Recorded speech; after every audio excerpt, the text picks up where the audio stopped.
with this, so it's saying we are live. So I am assuming we are. Welcome everyone. I'm so excited that you've joined us.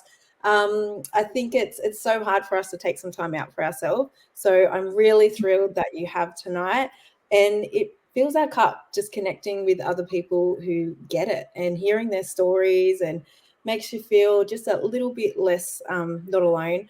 We have some amazing guests here, which I'm sure you all know. So I won't keep too long with the intros.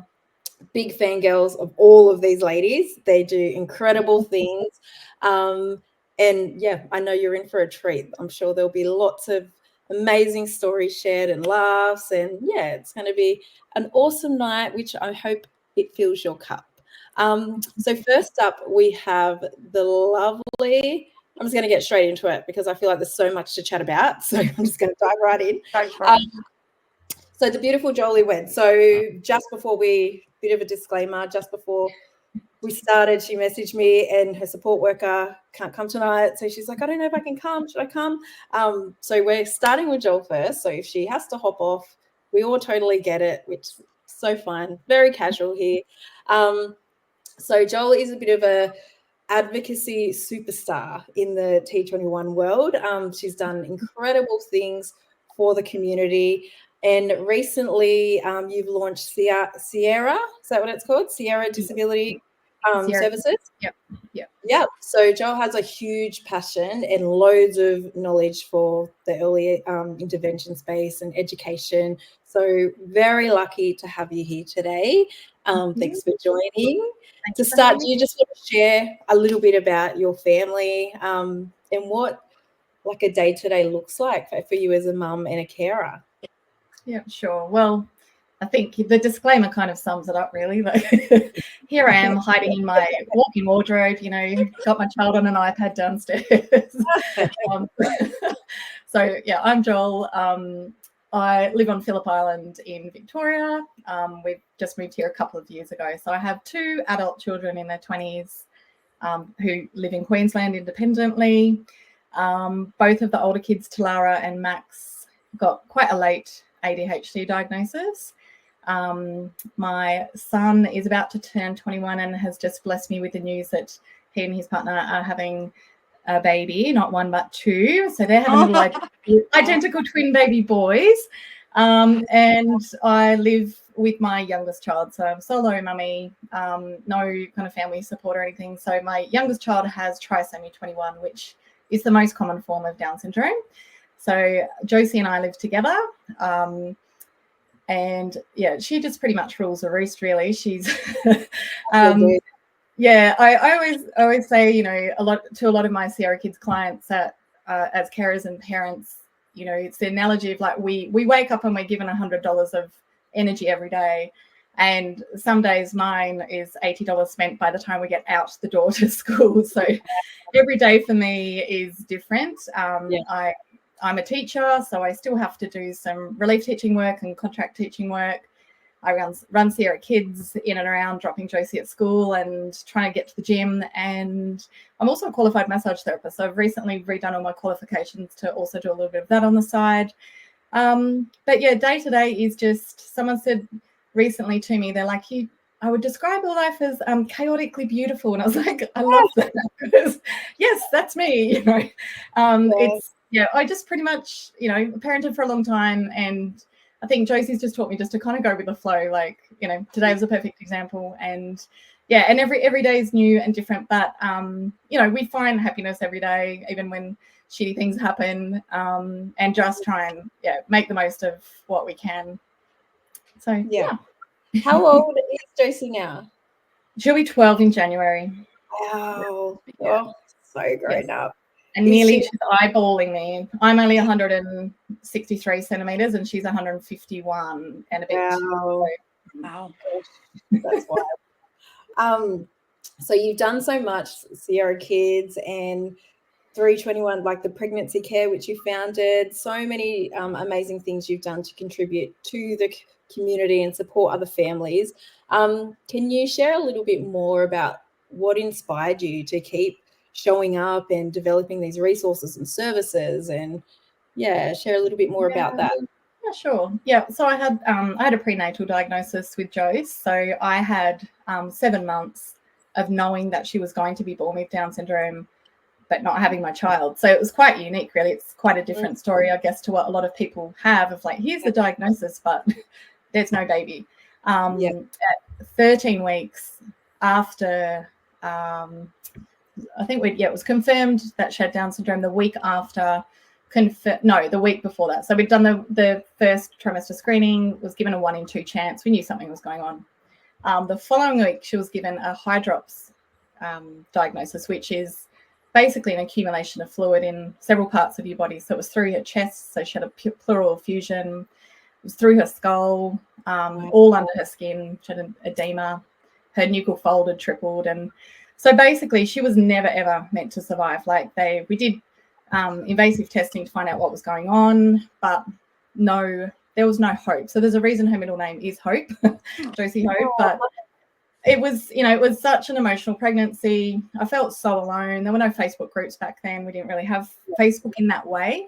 So all I could do was search every night, just repeatedly Google search and get onto very old daggy called the forums online. And you'd post a question and then you'd wait for 5 days for someone to answer. I'm posting my story and public people can see it, and I'm waiting and waiting. And I just got this message one night, and it was from a woman, and she just said, hey, I saw your story, and she's like, it's me too. Like, I'm going through the same thing. And she was in America, and I remember just bawling, thinking, oh, there's someone else in the world that's going through this. And so started connecting that way online with the American community. And they basically supported me right through my pregnancy. Once Josie was born, one of my very beloved friends, Jen, who runs the DSDN in America, her and her friends started online Facebook support group for babies with Down syndrome born in 2012, 2013. So I joined that. I just got so much out of it, and I'd been helped so much through my pregnancy. And I just vowed to Josie when she was unborn, I'm like, I never want another mum to feel as alone as I felt. So when she was about 2 to 4 months old, I started reaching out online and finding women who were pregnant and just, unofficially like giving them resources and connecting them. And T21 pregnancy space was formed. It grew internationally, so big that I handed it over to the DSDN. And then I backtracked and tried to find and made my own Australian version. Took a really long time to find Australian women, finally found them. The baby started being born, and then I'm like, the mum's like, oh, can you connect us up? So I started going, oh, okay, I know someone in Adelaide, I'll connect you there. And then I'll know someone in, Perth. And so I started connecting all these mums up, and the T21 Mum Australia grew from that, which was this organic group that's now about 1,200 mums. But it was never my intention to grow it. I was just trying to focus on the pregnancy space. So I ran kind of both of them for years, and finally kind of gave them up when I became a single mummy, and just life pivoted. And but I'm still very connected in the community, and it's just always Josie that drives me. Like I am an extroverted introvert, but she's pushed me to do a lot of public speaking. I've talked at Down Syndrome Congress in Dubai. I was online in my nightie with a t-shirt on top. But every time I just think, just trying to pave the way for her, like pave the way, put yourself out there. And I'm a crier. Like, I get so emotional so easily. So I've cried on every kind of presentation I've ever done. But I just think if I can make one person just stop and think and be positively like challenged in what we give them, then that's a good thing. So she wholeheartedly just pushes me to keep going. So that was a very long-winded answer to your question. No, it's amazing. But it's just that even if it's one person, like, you don't know how much something you say could impact them. It could be everything that they needed to hear. Absolutely. So in your work in early intervention and education consulting, what are steps you believe carers can take to support their child's development? Like their day-to-day sense of well-being, loving themselves. The good old self-care. It's like, I think It's really ironic with the NDIS because we didn't have NDIS when Josie was little. So there's all of a sudden there's all this funding, but I feel like there's a tension now that we've got to spend it, and and I think we naturally kind of get a bit of FOMO and we watch what other families are doing and we're trying to spend, and there's this almost like this rush which feels against the grain, I think, sometimes, when we should be slowing down and we should be enjoying childhood. But I think sometimes in order to process our children's diagnosis, if we're doing something, then like we're helping, and if we're not doing something, we perceive that we're not being the best parent or the best carer. But I'm seeing a lot of my clients, the mums, especially mums, really burnt out really early on, which is interesting because it's like, well, you've actually got more funding than we ever had, but I don't think the funding necessarily is equating to very good mental health. And I also think because the NDIS is based on the medical model of disability, it's deficit funding, it puts you in fight or flight mode. We forget that we don't live there. I don't think we should glorify the warrior mum. We need to have those times and we need to go in and fight, but we need to know when to just pull back, scale back, slow down. And I think, when we talk about self-care, for me personally, when I realized that it wasn't about getting my nails done and my hair, which I never do anyway, and it was more about self-kindness and discipline, like self-discipline, which isn't punishment. It's loving yourself enough to go, okay, I need to be having, my water of a morning or whatever you need to do, but building those things in during the day, giving yourself grace when things are going pear-shaped. Because, there's nothing harder than as a solo mum when when people are like, oh, you just need to, and, go for a walk or whatever. And I'm like, yeah, really? How? How do I do that? Those kind of unhelpful comments that people don't realize what your life is like. And sometimes there is no break. I can't get that escape that I want. So I have to build that in to my day and build, I think, just my general self-kindness into my day as well. But the burnout really concerns me at the moment. I'm really I can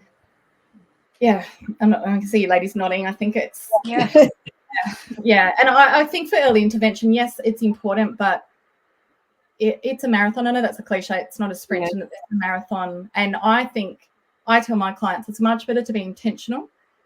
Take a step back and be intentional about what you're going to engage with, rather than just feel like you've got to do a million therapies where everyone is burnt out. Yeah, absolutely. That's great advice.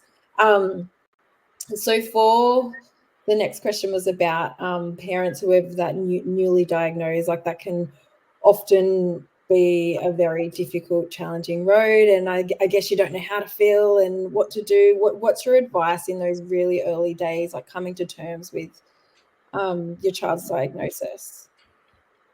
Yeah, I think if I'm speaking for the community of people with Down syndrome, as parents, it's quite not a divide, but there's kind of two entry points into the diagnosis. So there's the prenatal mums and then a birth diagnosis. So there's often, sometimes you see subtle differences in mums that have had the prenatal diagnosis, a lot of trauma, because we are very much influenced to end our pregnancies, and most do.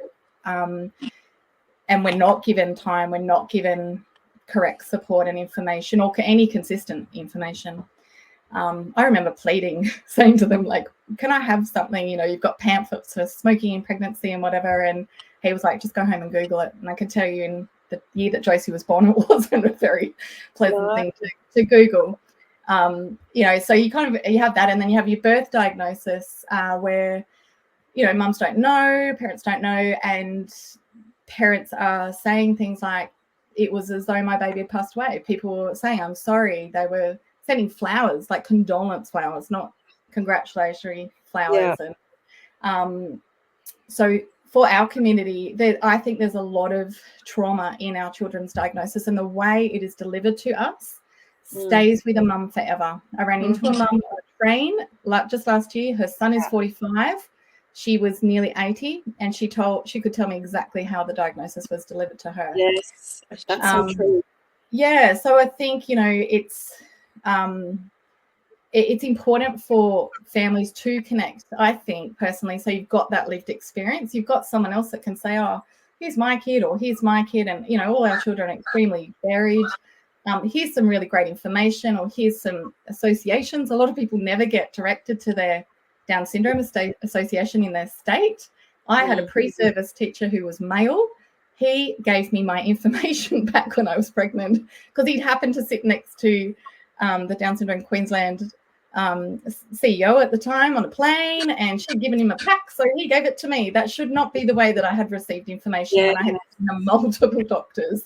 So I think our community connection is just super important because it's not a big community. There's just around 200 babies born a year now in Australia. You know, and so many of my online friends that I've known for years, you know, we might not have anything in common except our kids' diagnosis, but they've brought so much to my life just by knowing them. Yeah.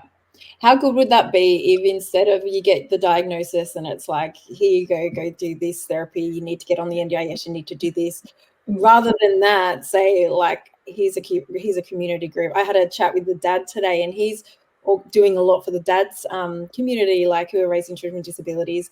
I'm like, imagine, like, and then they're like, and there's this group that you can go to. Like, imagine if that's how you started at first, connecting that lived experience, and then you went and did all the whatever you need to do. That would be amazing. Hopefully that's what we end up going, the path we end up going down. So before we wrap up, there's a lot of comments here for you. Oh gosh, computer. There's a few comments. You're inspiring. People just relate. Someone says they recall that feeling like they were the only person who ever received a diagnosis until they got connected into the 321 pregnancy care group. So grateful for the community that you created, Joel. Someone else has said, which I loved, what did they say? Oh, just Melanie, Mandy, and Joel. What a dream lineup. I agree. I'm so excited. Like they all said yes. Yes. So thank you so much, Joel, for sharing. And look, you got through it. So I know. You can stay now. So next, I'm going to introduce our second guest, the wonderful Mel Dimmitt, who wears a lot of hats, an author, creator, podcaster. I feel like everything you do is just turns to magic. So we actually crossed paths many, many years ago when Mel reached out to me to share some of my story in her book Special. And at the time I was deep in early intervention bubble, and I was like, yep, why not? Like I was in that, yes, I want to share, and really had no idea like the impact that it would have. And it wasn't until you sent me the book and all the hype, and I was like, wow, I'm like, I was in this book. So super grateful to be a part of that. If you haven't read it, I feel like it's something that everyone needs to read. But yeah, Mel is doing incredible things, which we'll go into a little bit more when we get the questions going. So thanks for being here, Mel. Thank you so much for having me, lovely. And it's about time I returned the favor. You've done about 50 of these for me. So glad to finally be on the other side. You've got the much harder job, I think. It is harder. It's heaps harder. I used to think the other side was, but you've got the questions, but wow. So can you start by telling us a bit about your journey, your day-to-day life as a mum and carer, and just share a little bit about yourself. Yeah, so I live in the Southern Highlands of New South Wales, which is about an hour and a half southern of Sydney, with my family. So my partner, Ro, and our two kids. We've got Arlo, who's 8 now, very charming young man with quadriplegic cerebral palsy. So he's a wheelchair user and he's non-speaking, incredibly communicative and bright in his own ways. And we've got my daughter, Odette, who we call Odie. She is 6 going on 25, freaking me out. Girls are really hard. We all spend quite a bit of time at home together because Ro, my partner, and I both work from home. We both work in the media. We're both writing, editing, producing. There are zero boundaries in our life. fortunately we make it work because my partner edits a newspaper. So he does the school drop off in the morning while I work, and then I do pick up. Wow. Usually there's a support worker who helps me with the kids to get them down. I'm hoping they stay down because I just heard my support worker leave. Joel, I can so relate. We're just at the mercy of our support workers. What our looks like. But it was a good day today. But yeah, we're super busy between work, and Arlo has a bunch of appointments, and Odie has a bunch of gymnastics and ballets and swimming, and they both are really social. They both have play dates. It's really cool. We've trained up Arlo's best friend Frankie. We've trained up her mum as another support worker, so Arlo can go for play dates at Frankie's house. And Frankie's beautiful mum Marissa does feeding, toilet, everything, tube feeding all over there, so he can have a play. It's wicked. Awesome.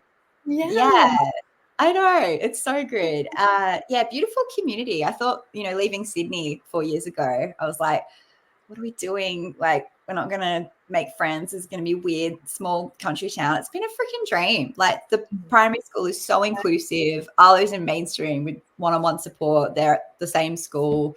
Beautiful community. We've met beautiful support workers. There's tons of disability families around here because it's just easier. You can park your enormous Kia Carnival with the ramp anywhere. I don't know how we would have done that in Sydney. I don't know that. But it's been a really good move, and now I just get to go into Sydney for work occasionally and enjoy it as a little holiday destination. But yeah, chaos, but we're generally pretty happy. We laugh every day. Yeah, just a lot going on all the time. Yeah, can totally relate. And with all the extra, like, it's the therapies, but it's also the other children, all their activities, and it's wild. So you do so much to support other carers through the blend and special and your podcast and all the amazing things that you do. So what inspired you to first start creating?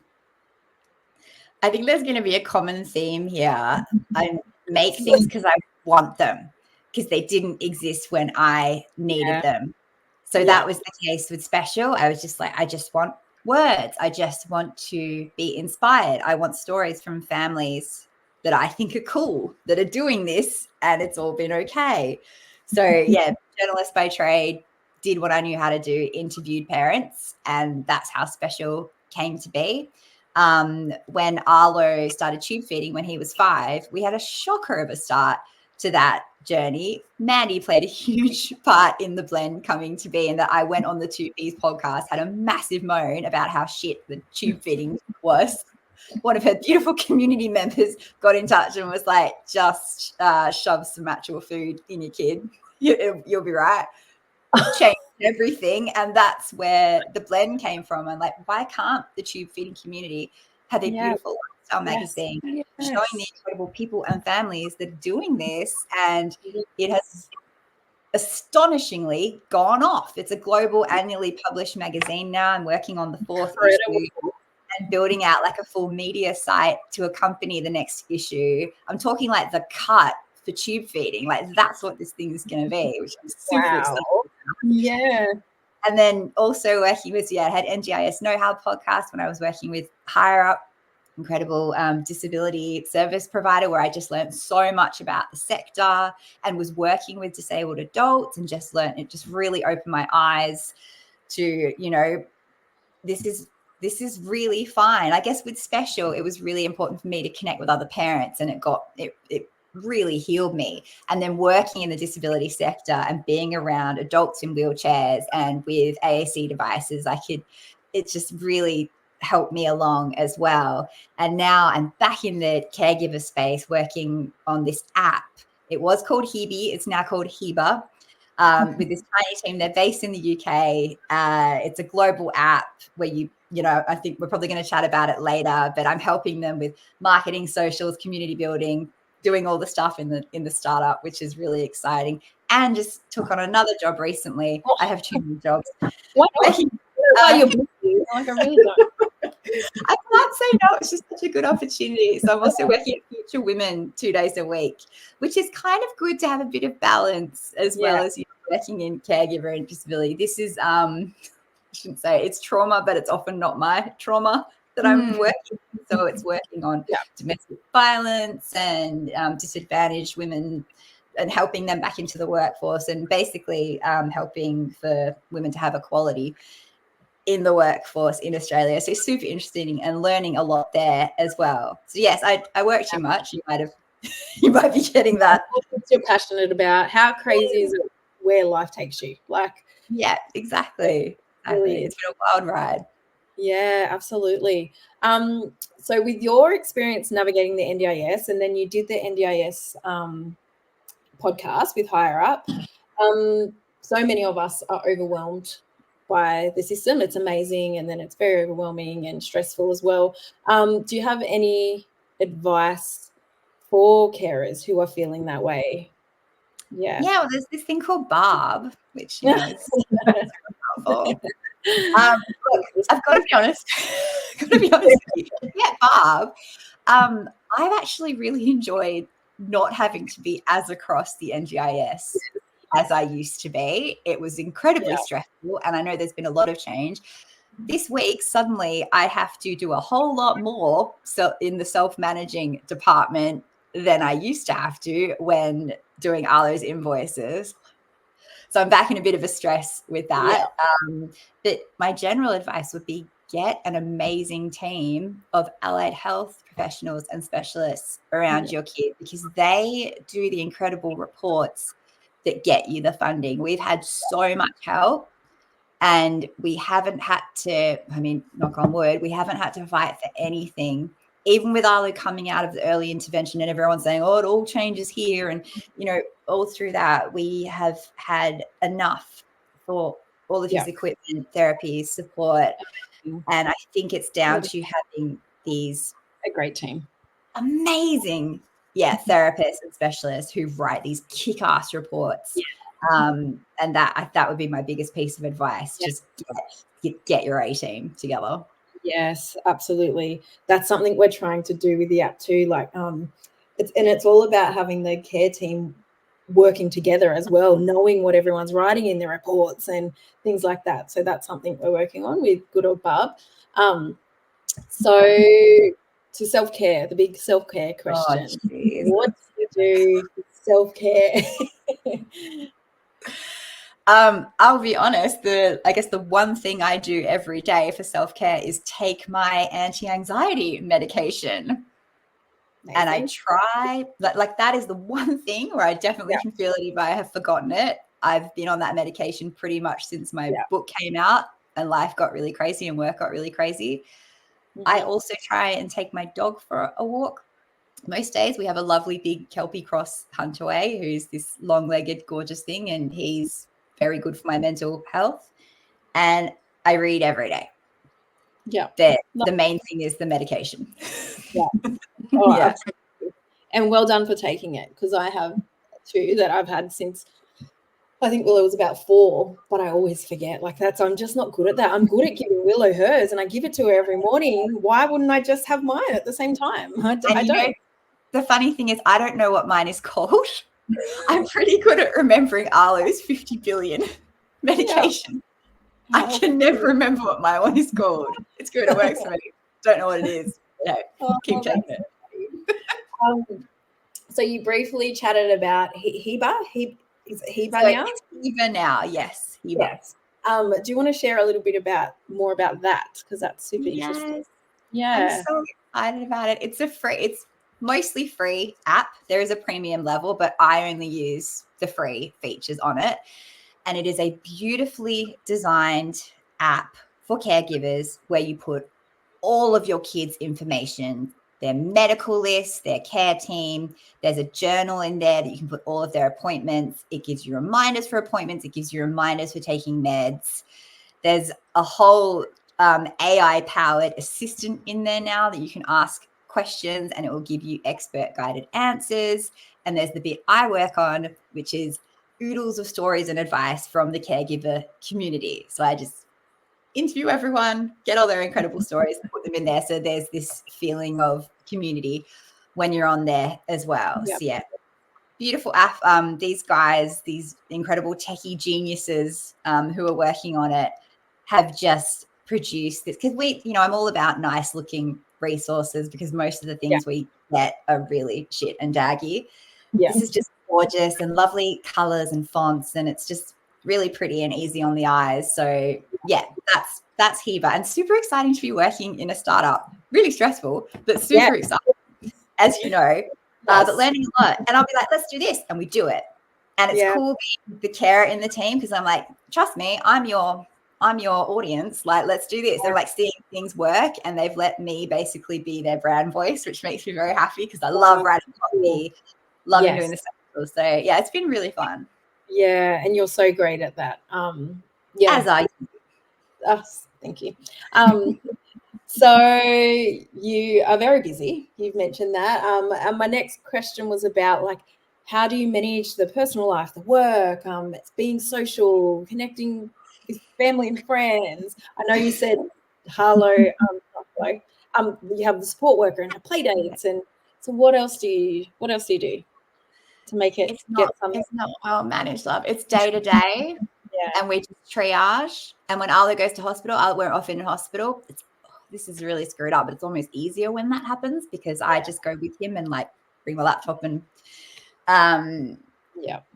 when everything goes to plan, when the support workers come, when Arlo is well, when I'm not on deadlines, this never happens. But yeah, it is. We do have everything in place, but as you guys would know, Joelle, tonight, things just change, and you just have to be adaptable. And with work, I just maybe have to not be fussy about when I'm doing it. Like, I often have to get back on late at night to work on things, and just be okay with things not being as perfect as I would like them to be. I'm a massive perfectionist, and I really have to learn to just be like, okay, good is enough. But yeah, there are certain things. My therapist is really, her words to me, I also have a great therapist. It's another thing for self-care. She just says to me, loosen your grip. And then here I am gripping, loosen your grip. And so I just try and think of that all the time when I start trying to do too many things at once, or being in control of things I can't be in control of. Just loosen your grip. So that's been really helpful. Yeah. That's what I'm trying to do at the moment. Loosen the grip. Yeah, I love that advice. I feel like that's something that I could take on board. Even when I have a lot of things on, though, and I'm feeling stressed and anxious, I will clean. Like, I'll go through a cupboard and I'll do things that I don't need to do. I'm like, why? Like, when I'm so busy and I don't have the time, but I feel like that helps me with the other things. I don't know. It's weird. Yeah. Same. I think it's a common thing with caregivers. We have, not all of us, but a lot of us have immaculate houses, because it's something we can control. Yes, that's it. Yeah, I do that too. I'm vacuuming in the most, it's really screwed up, but we were like getting Arlo ready to go to hospital once when he was really sick. And I was like, I just have to really quickly vacuum. And I like vacuum. I don't know why, but I just do it. Oh, really wow. Yes, I totally relate to that. Some questions coming in here. Someone sent this to Joel. If one more person tells me to go for a walk, I'll be sent to prison. Especially such an amazing book. Thanks for writing it, Mel. I love that Arlo's besties. Mummy's training need. That is amazing. I love that. Love your podcast and the blend. Lots of love here. Love here for you. How do you spell Heba? Heba. So if you Google Heba Care, you'll find it. Yeah. Someone here, one of my favorite quotes from you, Mel, was that disability parenting needed a rebrand. I absolutely love that. Yeah. I love that too. That's awesome. Well, thank you, Mel. That was great, as always. Next up, we have the amazing Mandy Hose. I think you've had 25 years of sleep and behavior experience, which you've sort of delved back into lately. I think most of us know you from 2Ps and amazing. It's funny, actually. I listened to an episode today randomly. I'm forever, like, we move, so it's an extra 10-minute trip to school, and I get traffic, and it's like a 20-minute drive, and it does my head in. it makes me angry, and it shouldn't. Not much makes me angry, but that trip makes me angry. I'm like, there's so much I could be doing with this time. And today on the way home, I'm like, I need to do something. I need like a podcast or something. And I put one on, and I was like, oh, it really was great. Filled my cup, so that's what I'm going to do. And the trip was so quick. So yeah, I listened to one of your. I was with one of your friends. Well, one of your friends, and your daughter's friends, I think. I forget her name, but yeah, that was great. Filled my cup. Good. Yeah. So, May, you're doing amazing things as well. So let's just get straight into it. I just want to say that Joel and I are in short sleeves, and we are from Victoria. So you two all look snuggled up, but we're just sweating it out down here. Well, there's a reason for that, Mandy. Well, same. Maybe that's because I'm 48. Yes. And I'm upstairs in the wardrobe. So it's we have like some nice days here. It was 22, which feels Look, like I want to brag when we can. Come on. Yeah, I'm jealous. We're cold and rainy again here at the moment. Oh well, sorry. Living the dream. Sorry, go ahead.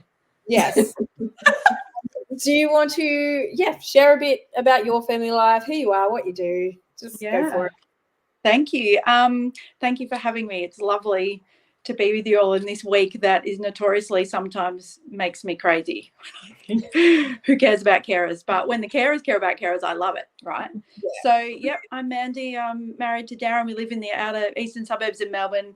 I have 19-year-old fraternal twin girls and a nearly 14-year-old singleton daughter. So the twins were born at 31 weeks. And so we were in hospital for about 7 weeks in NICU and special care. And I remember at the time looking at my daughter, whose name is Jasmine. She's so little. Like, what is going on with this little person, right? And then we got them home, and I just never thought they'd leave hospital, actually. And then once we got them home, around about 4 months, I was like, I know something's up. I went to the maternal and child health nurse, and she wrote in the book, Developing Beautifully. And I was like, I just don't think so. And then at 8 months, I went back screaming, like, she's not moving her right side of her body. So, the maternal sort of grabbed me and said, yes, you're right. And all that MRIs and all that sort of stuff then said that she had a right hemiplegia cerebral palsy, so she has damage to the left side of her brain. So that hit me for 6, really, really did. And I was really tired because I had 10-month-old twins, even though they could sleep, but still, it was still bad.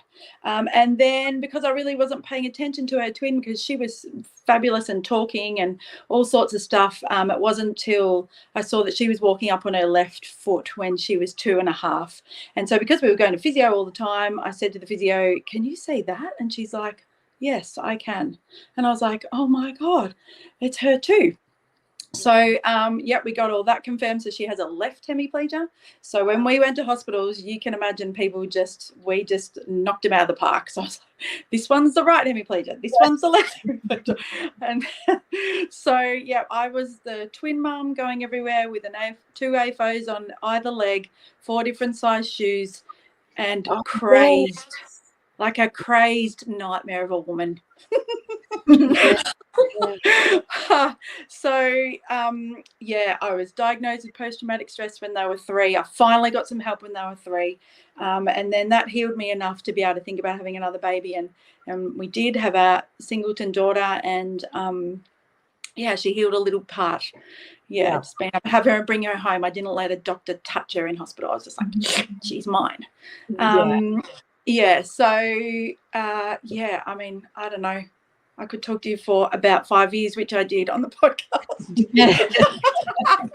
Everyone just go back and listen through. So they're 19.5 now. They finished year 12 last year. Jasmine was at a special school. I moved her to a special school when she was in grade 5. So I had both of them, like this time last year, it was finishing year 12 for both of them, and it was massive. And I was so scared of the Mandy at this time, but I'm okay. right? Yeah. But I was so scared, because for 18 years, all I was scared about was when we were going to finish school and what was going to happen. So, so we're in it and we're doing okay, and it's messy, and it's always going to be, I think. So, and Jasmine also has an intellectual disability. So she got that diagnosis formally in like grade 3. Yeah. Wow, so busy, like growing up. Did the girls, would they do therapies together? Like, is that something? So initially, when we just had one, they would Ella would come, and then we'd be in speech, and speech you'd be saying, say ball, and she'd go, it's a red ball, and that one's a yellow ball, and I'd be like, like, can you stop saying that, but let your sister talk? Like, it was madness, actually. I just don't know how I did it all, but you do, because that's and also, like you were saying, Joel, I was pre-NDIS. We got the NDIS as soon as we could in Melbourne, but the girls were 13. So before that, it was just you're allocated to hospitals and whichever therapists, and come to this one at 4:00 on a Friday, and I'd be like, no, I'm not coming at 4:00 on a Friday. Are you crazy? But then I'd come and I'd be crying, and everyone would be sweating, and it was just mayhem. Yeah. So eventually we did do all physio together. That became the therapy they did together, and that physio had a workout. Yeah. Oh yeah, absolutely. So how are the girls feeling about finishing school? Yeah, well, that was last year. It was a massive end of the year, and so Ella's had a gap year. She's going to uni next year, studying journalism, Mel.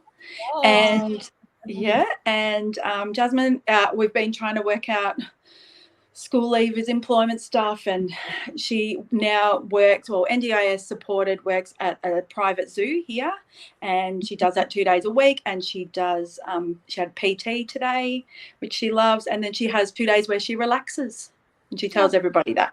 So I love it. so we sort of, I know, so we're sort of just trying to be fine with that, even though it's hard, and luckily I work from home most of the time, so I am around, but for my friends who are working outside the home, this is challenging. Yeah. So many big milestones. And I just want to acknowledge that when I had little kids, I didn't really want to hear people my age, because I'm thinking I just don't want to deal with that. So if you're listening and you don't want to hear all this from me, it's cool, right? So you can just mute me if you want. But also, it's so important to learn from women who've gone before you, because that's all I'm trying to do. Every time I find a mum who's got a mid-20s, I'm like, tell me, what do I do? What do I do? And I see that they're doing okay. I'm like, well, tell me, please. Yeah, absolutely. And so take us back to the start of 2Ps. How did that come about? I don't know, you're a teacher and do many things as well. So what inspired you to take that path to start sharing? Well, I think because we were obviously thrown into the twin community, and I was the same. I was on forums trying to find information before Facebook, and that's where I met Kate. We met when the twins they were the same age, so we met when they were 1, and we had different stories, but we always felt like we were on the road less travelled everywhere we went.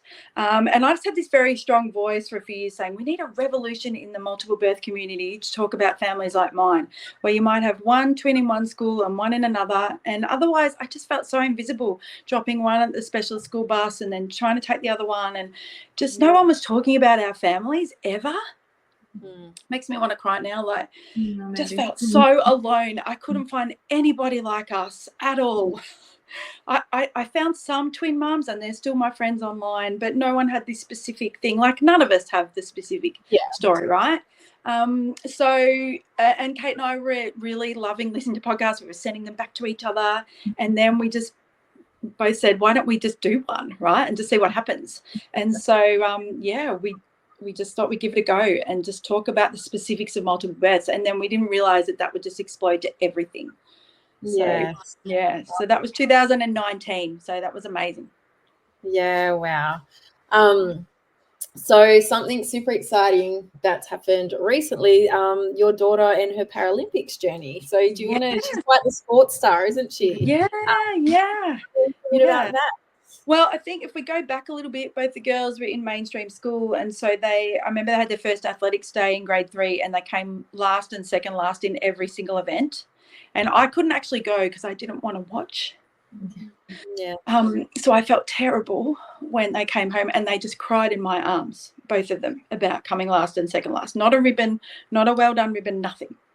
And I just thought, we're not doing this again. I won't take them, or I'll try and find something. And I think we went into the Royal Children's, and the physio there, because the girls have had lots of bone surgeries as well. They both had surgery on the same day when they were 6, and they've had a few ongoing stuff. And the physio was like, "Oh, you need to get them a Paralympic classification, because if they like sport, and a lot of people with a hemiplegia can run, because they're often running on their toes." So she said, if you're sort of a sporty family, which my husband does Ironman triathlon, I used to, marathons, all that sort of stuff, she said this could be great for your girls. So we went to Athletics Australia and had a classification, and then they represented Team Vic for a couple of years, and which was an awesome place to meet other kids similar to them. And then she just got hooked, and she went to Paris this year and did shot put and discus. She came 4th in shot put, and we were all there, and I just cried every single day because I couldn't believe I was out of this room. Yes. I hadn't been overseas in nearly 20 years. I was just like, oh my gosh, I'm here. And then just to see her out there with such composure, and me with none, just like sitting quietly. And then to meet some other parents, it was just wonderful. And you could never imagine that ever in your wildest dreams. Oh, absolutely incredible. But that classic, because I remember you messaged me about when Willow had her athletics carnival, and you said you have to get this classification. I knew nothing about it. Yeah, well, either did I, to the physio. So if you've got a kid with a physical disability that can or is interested in sport, then you can go ahead and get these classifications. It doesn't necessarily mean they're going to make it. I mean, her sister's not. But it gave them a little pathway. And then when you watch the Paralympics, you understand what all these numbers mean. Now I'm like, look at that. That's a 37. That's a 38. That's a, I love it. Oh, I love it. Yeah. So good. Well, once you said that, because Willow went in her athletics carnival, because I think most of you know Willow, she's just so confident, like, I'm the best at everything, comes last but doesn't care. She's like, well, I come first out of everyone in the school that had cerebral palsy. I'm like, exactly. No one else in the school has cerebral palsy. No, that's right. So anyway, once she said that, I told the principal, and they had it all worked out, and she thought she'd made it to the next round, but apparently it didn't get in quick enough, because she was going to like for the school go to the next level. Yeah. So she was pretty basically I've got all these photos with them covered in blue ribbons at like district. Yeah. And I'd be walking along with them, and people would be like, wow. And it was just like the one time ever we kicked massive butt at athletics. And it was really joyful, But then also with Jasmine, because she's got an intellectual disability, I just want to talk to that she's a part of Special Olympics. And so if you've got a child with an intellectual disability that really loves sport, go and find your local Special Olympics club, because we have just had the best time with them. I volunteer with them. They have my whole heart. I will volunteer with them, because you can join Special Olympics from 7 to 75. Amazing. You will never get kicked out. It's the best. Right? So that's another place that we belong in both of those worlds. So yeah, so good. And how good is just being able to be active and sporty, and do the after school activities like their siblings do, and all the kids. Yeah, we tried it all. We tried dancing and Girl Guides and piano and cello, and we tried it all. But actually, just some individual sports is easier when you've got a physical disability, and team sports with hands that don't work and feet that don't work are really challenging. So we tried it, and we scrapped it. Yeah. And I suppose we're very fortunate. Willow's gymnastics club just are awesome superstars. Yeah. So he's had that. But there's a lot of clubs that don't do that, or they're a bit scared to be inclusive, and they don't know how to do it or what to do. And whereas often the parents will work with them, but it's not not for everyone, and not for every sport. But it's funny, this year, Willow, we're in the same team gym for gymnastics, so we compete together, and we do a dance and do like trampoline routine and tumbling routine. So she's the youngest in it, and she's hilarious. Like, she calls us all oldies, and she's very strict with us. She tells us to stop talking, get in line. What was that? Like, if we do a roly-poly, that's not good So enough. fun. But it's just so fun being active and doing stuff. And If they like, can. If they yeah, can. yes, absolutely. But yeah, awesome that you've shared that, because like, we don't know until somebody else with that lived No. experience. I remember watching the Paralympics when they were 3 and we'd had both the diagnosis, and I just remember thinking, oh gosh, like, look at all these people from all around the world. I'm not the only person, which is so silly, but I felt like I was the only person. And then all I wanted to do was look at the mums and find the mums. That's all I want to do, is find the mums everywhere. I'm like, well, what do you think? How do you do this? I'm always thinking about the mums. Yeah. Yes, absolutely. So the big self-care question for you: what do you do to fill your cup? Everything that Joel said too was just like, everything you said, I agree with. I think in the early days, I don't know what I did. When I used to work at a parenting centre here in Melbourne as a sleep person, and I'm a sleep consultant as well. And what I used to always tell my families, and I tried to use when my girls were little, was to look at my hand, and I had to name 5 things that I had to do every day that was ways that I could look after myself. So this is what I did when they were really little. So for me, it was eat breakfast, drink water, have a shower, talk to someone, and try and get out of the house. Because with 2 babies, that's not a given. And for some of our kids with disabilities, it's hard to get out of the house, right? So I would try, like, because sometimes I wouldn't eat. I'd rather feed them, or I'd rather sleep. So I'd try and eat, try and drink water, try and talk to someone, and then like just try and get out. Like, even if they just had to sleep in the pram, just get out of that damn house. Yeah. So that's sort of something I find is an easy thing to grab. And, you know, I was in deep Melbourne lockdown. My psychologist at the time said, you're not even allowed to take your dog for a walk. I just want you to walk, because I don't want you to pick up the poo. Like, that's how desperate it was. So even if you're on one of those days, like, just think that was desperate, very desperate, Mandy. Don't even pick up your dog poo. Or if you don't have a bag, who cares then? Yeah. You know, like, sometimes I just go for a walk by myself. I've joined a gym last year. I can't believe I'm that person that's actually going, and I can go regularly, and I can leave the girls at home now. And, you know, often I'll come back to a text message saying, where are you, or something. But I can't believe I'm that person. I just envied every woman that could do that so easily for so many years. So that day might come. Like, it just makes me want to howl, because I was so envious. So if you think at this time, I can't even imagine doing anything for myself, maybe that time will come.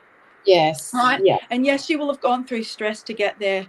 And definitely I've been burnt out and all of that. But it's fun to go. I just go to one of those women's one that goes in a circle, and it's done in half an hour.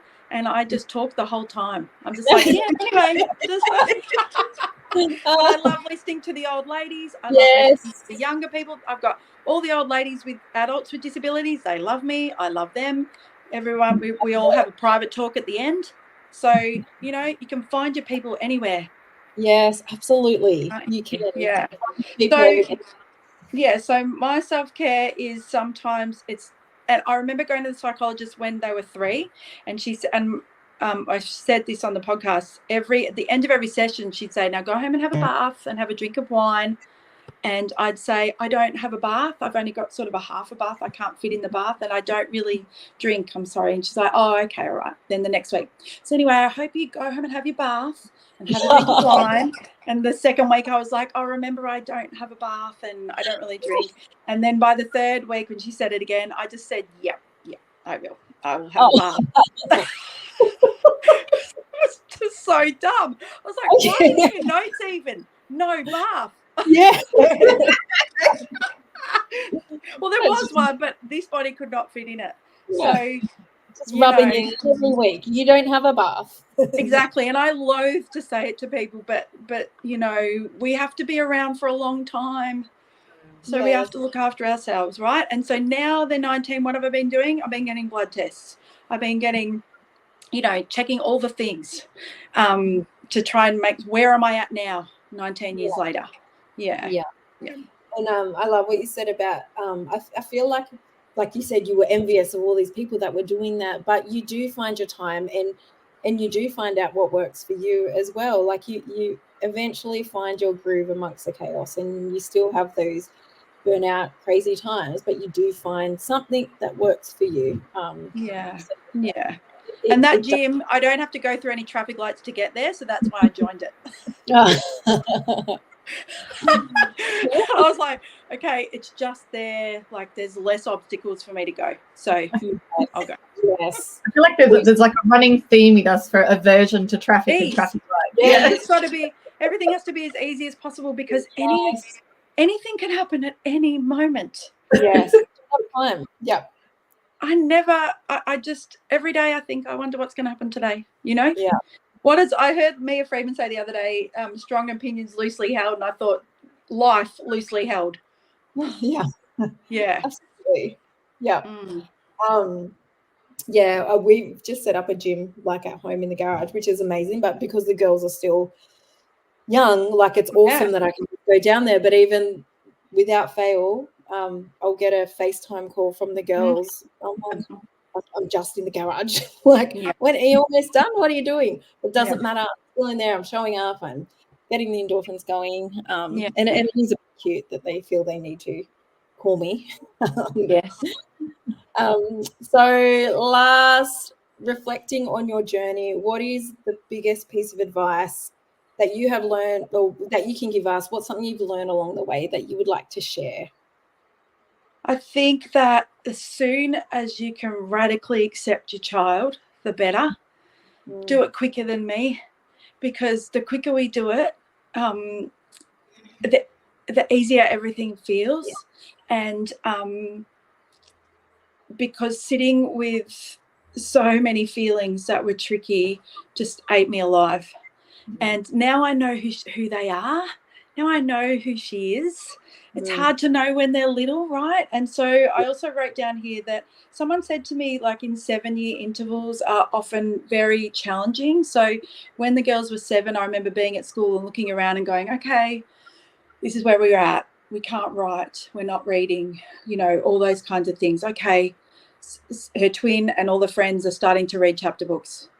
We can't write, right? And then 14, okay, puberty, and some people are getting boyfriends, and I'm shaving underarms, and I'm helping with, we're going to the gynecologist, and all those kinds of things. So 7, then 14, and now I think 21 will be another time. What's happening between the two of them? Like, what? So that's sort of helpful to me, that every 7 years is going to be this sort of readjustment as to where we thought we might have been. And so just be gentle on yourself around those times, and I'm going to be in a year and a bit too. And maybe just even knowing that might help you be ready for it, because sometimes getting ready for some of those anniversaries are when I'm my lowest. So you think, okay, I'm going to try and preempt some of this, and I'm going to know that heading around that puberty time and early high school is massive. So much change in their bodies and their little minds and their friendships and all that stuff. And then at 21, but now I feel like I know who they are, and so everything's so much easier. So but radically accept them quickly. It does. It lifts. I know, like, when Willow was younger, I thought that I accepted it straight away, because I'm like, why wouldn't I? Like, she's my little girl, love her. But I didn't realize until I did start to accept the diagnosis. I was like, wow, I really didn't, did I? It just felt so heavy all the time. And so it really just does open your eyes, and that's when you can see, like, the different perspectives, and that's when you can celebrate the little things. Absolutely. And amazing. I think, you know, doing the podcast changed mine and Kate's life too, because we got to speak to so many people, and that accelerated our everything about loving our kids and accepting them. So it really, like, we gained so much as well. So thank you if any of you are listening there. It was awesome, and it was sad to finish it. It was a really hard decision, because we felt like we were, you know, letting people down. But also I was, you know, it was tiring too. Yes. Oh, absolutely. But like I said, I listened to one today. So yeah, they're there forever. there's years and years. So it's Yeah, something that's right. can absolutely go back to. But I feel like there is a common theme here. Like we all accepted once we sort of had that community, or we started sharing our journey, or we started connecting with other people, and I know that was like a therapy outlet for me. So it seems to be, yeah, definitely a common theme there. Lots of comments coming in, Mandy. Oh, nice. I don't think there's lots. Oh. You're on point about the weather. True 2 Ps in a podcast. Oh. Yeah, exactly. Because that's how you would always start them talking about the weather, wouldn't you? Yep. Yeah, love that. Yeah, just everyone's relating to a lot of things that you're saying. The whole vibe's incredible. Can't wait to start listening to the podcast. Good. It's been on about 2 minutes and I already feel so heard. Oh, I think this with you ladies. Yeah, lots of thank yous. Lots of you're all wonderful. You've made everyone feel seen, which is just what I wanted for tonight. Okay. Because we've all found our way to connect and do our thing that lights us up. And I feel like it's things like this that help other people. So Yes. I'm so thankful to have you on, ladies. Thank you so much. You're all amazing. Thank you for having us. I always love hearing you speak, and I know a lot of other people do as well. So thank you. Thank Thank you, you. Tara. Yeah. Thanks for joining, everyone.